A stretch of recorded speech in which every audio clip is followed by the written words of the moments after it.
Hey guys, just wanted to make a quick video about some issues I had gone through. Uh, Hopefully the reason I'm doing this video is maybe to help somebody out if they hadn't already figured this out. But anyway, um, when I put the Suburban together with the Cummins in it, I used the transmission that came out of the Dodge. And the main reason I did that was because my wife prefers an automatic. I prefer a straight drive, but wanted to, this was basically for her to drive around with the family. So anyway, had the automatic in there, and basically I had to retrofit the automatic transmission lines to go up to the cooler. And what I had to do was,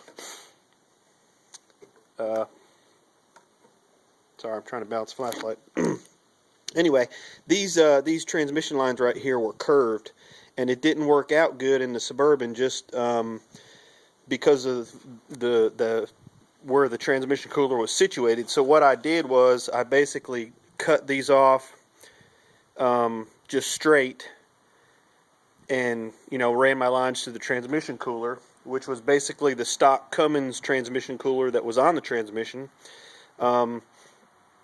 And I had an issue with it, and I forget exactly what the issue was, but I wound up taking the transmission cooler out and temporarily just bypassing it. I don't do any towing with this vehicle, so I figured, I'm telling on myself a little bit here, but I figured it would be okay if I wasn't doing any towing. And it was not meant to be for a permanent fix. It was temporary.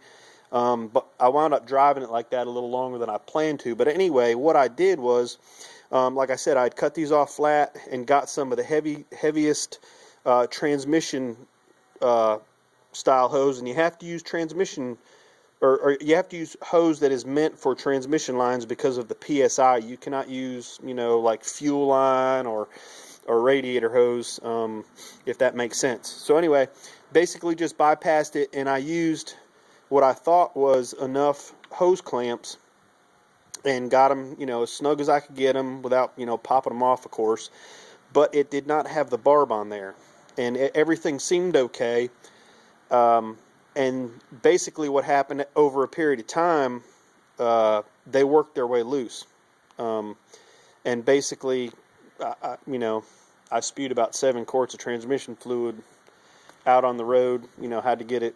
I was able to fix it and get it home, but it was not convenient at all. It basically left me. I had to get it situated to get it back home. But anyway, just wanted to show you guys what I did to alleviate the issue with the transmission lines. I can crawl under here.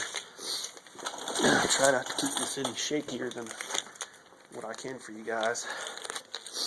Basically what I did was to replace those transmission lines.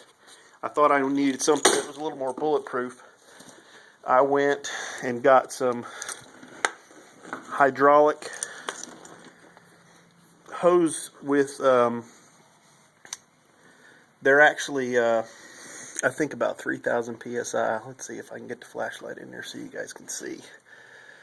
And it was their lowest PSI hose, but it's actually hydraulic line. It's not necessarily made for transmissions, but you can use it for that purpose because the PSI should be rated to hold enough.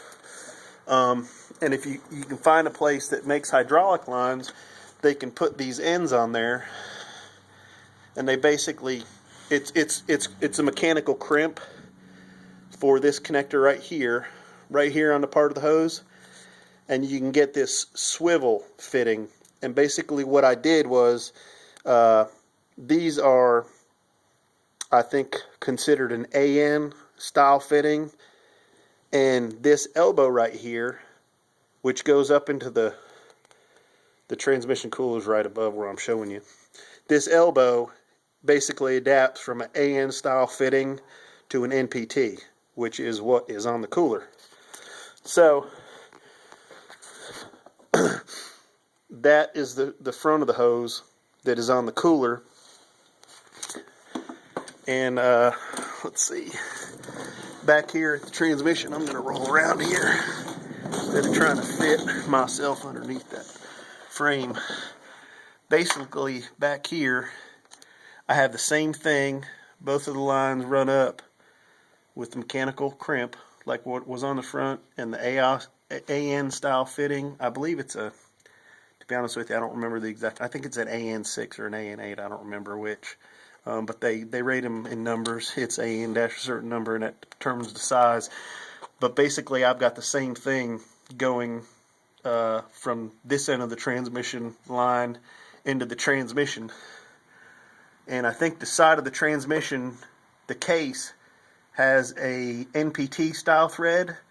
And so I was able to get a that brass fitting that is in the picture right now is what I'm talking about. I was able to get a brass fitting to go from an NPT to, actually it's a straight, an NPT male and an NPT female, just enough to space it out enough so that I can make the bend right there to run along downside the transmission. And cost-wise, it was less than $100, I think, for both of the lines. And basically what I did was I measured, added 2 inches, had them affix one end to the transmission line, and brought them back home, put them on the vehicle, made sure I ran them like I routed them and ran them and tied them up like I was going to put them, and then measured more precisely, and then carried him back, and he affixed the second end on the lines. But anyway, back to the price. The price was less than $100, and while that might seem like a lot of money, having your vehicle sitting on the side of the road because you popped a transmission line and having to tow it home, it's going to be, $80. So it might seem like a lot of money, but for the thought, the peace of mind of, if you're driving a vehicle out of town or whatever, I thought it was worth it. But anyway, just wanted to make that quick video. Hopefully that might help somebody if you're in a situation, not necessarily just a conversion like this one is, but even with any vehicle that's got transmission lines, even the factory transmission lines. While I don't have them anymore, I've thrown them out. They were old. The hoses had gotten soft, and you could just tell that they had needed to be replaced. So even if you're not in a position where you're converting something, if you've got something that's maybe older and has some automatic transmission lines that have the rubber hose on them, it would be a good fix to upgrade to some hydraulic lines. So anyway, hope that helps somebody, and y'all have a good one, and we'll talk to you later.